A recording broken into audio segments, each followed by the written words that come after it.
다이어트 방법은 현명한 식이요법을 따르는 방법에서부터 심각한 건강상의 결과를 초래할 수 있는 잘못된 방식에 이르기까지 다양합니다. 체중 감량에만 중점을 두어 증명되지 않고 위험한 다이어트를 해서 오히려 건강 문제가 생기는 사람들도 있습니다. 지금부터 다이어트를 할 때 피해야 할 7가지 방법에 대해 소개해 드리겠습니다. 첫째, 지나친 칼로리 다이어트는 피해야 합니다. 굶기, 금식, 단식 및 저칼로리 다이어트를 통해 급격하게 칼로리 섭취를 줄이면 체중은 감량될 수 있습니다. 그러나 이렇게 저칼로리 다이어트를 통해 체중을 줄이면 근육도 빠지기 때문에 우리 몸의 신진대사 자체가 떨어질 위험이 있습니다. 또한 지나친 칼로리 제한은 체지방의 비율을 높이기 때문에 대사증후군 및 제2형 당뇨병의 위험을 증가시킵니다. 저칼로리 다이어트를 하더라도 하루 1200kcal 미만으로 칼로리를 줄이지 않는 것이 좋습니다. 그렇지 않으면 일상생활도 정상적으로 못할 것이고 몸이 지나치게 고통받는 경험을 하게 될 것입니다. 특히 나이가 50세 이상인 경우 체중 감량을 빨리 하면 더 많은 지방과 적은 근육 상태로 돌아가는 요요 현상을 겪을 확률도 높아집니다. 둘째, 다이어트 보조제를 너무 믿지 마세요. 약을 제조하는 업체들과 달리 보충제를 제조하는 회사들은 제품을 시장에 출시하기 전에 제품이 안전하거나 효과적이라는 것을 꼼꼼하게 증명할 필요가 없습니다. 따라서 검증이 덜 된 보충제들이 시장에 많습니다. 자연 물질이라고 주장하는 제품조차도 반드시 안전하거나 좋은 것은 아닙니다. 따라서 다이어트를 위해 보조제를 복용하는 것을 고려하고 있다면 의사와의 상담이 우선입니다. 다이어트를 포함해 체중 감량을 위해 효과를 입증한 제품만 먹는 것이 가장 좋습니다. 셋째, 배변 또는 해독 계획을 무리하게 하지 마세요. 배변 활동은 물이나 대변 배출에 따른 체중 감소를 일으킬 수 있습니다. 그러나 이것도 지나치면 탈수 또는 전해질 불균형과 같은 위험을 초래합니다. 의학적인 감독 없이 체액을 많이 잃는 것은 우리 몸에 굉장히 해로우며 금식과 병행한다면 그 위험도는 더욱더 높아집니다. 게다가 우리의 몸은 독소를 해독하고 배설하기 위해 이미 정상적으로 작동하고 있습니다. 그렇기 때문에 인위적으로 우리가 해독을 하는 행위는 꼭 필요한 것이 아니며 오히려 우리 몸의 체계를 방해해서 심각한 합병증을 초래할 수도 있습니다. 인위적인 해독 대신에 평소에 먹는 음식물에 신경을 더 쓰고 물을 충분히 마시면서 섬유질이 많은 음식을 많이 먹는 것이 좋습니다. 넷째, 설사제를 복용하지 마세요.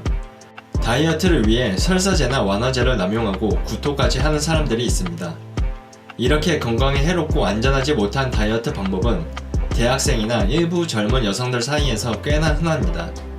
그러나 이러한 행위는 심각한 건강상의 문제를 일으키며 식이장애를 유발하는 첫 단계가 될 수 있습니다. 우리 몸에 위에서 분비되는 위산은 산성이 상당히 강한 물질입니다.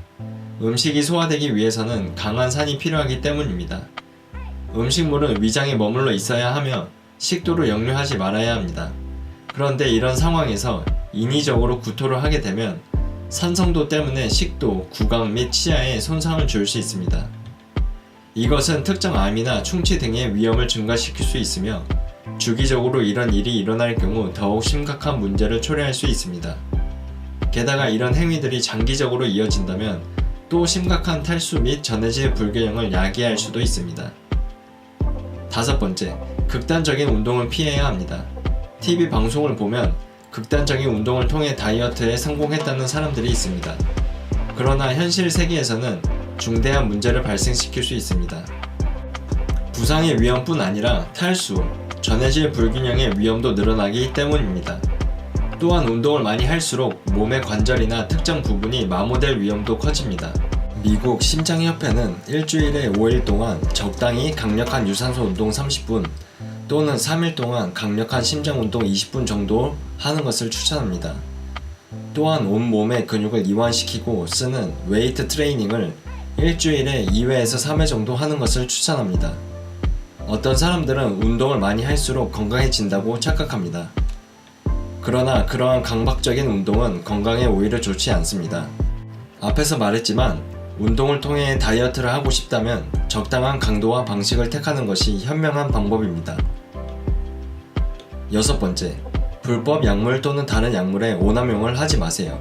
처방전 이외의 다른 약물을 사용해 체중 감량을 하려는 시도는 위험한 결과를 초래할 수 있습니다. 약물을 통해 체중 감량에 성공을 하더라도 다른 부작용으로 인해 고통받게 될 수 있습니다.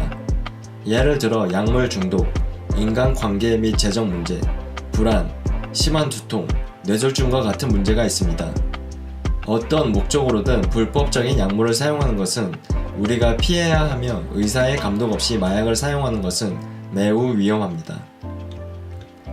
7번째, 흡연을 다이어트에 이용하지 마세요. 사람이라면 누구나 흡연이 우리 건강에 좋지 않다는 것을 알고 있습니다. 그러나 젊은 성인 중 일부 사람들은 다이어트를 위해 흡연을 합니다. 왜냐하면 담배에 들어있는 니코틴 성분이 식욕 억제제로 알려져 있기 때문입니다. 그러나 흡연에 따른 건강상의 위험은 니코틴을 이용한 체중 감량보다 모든 면에서 더욱 심각합니다.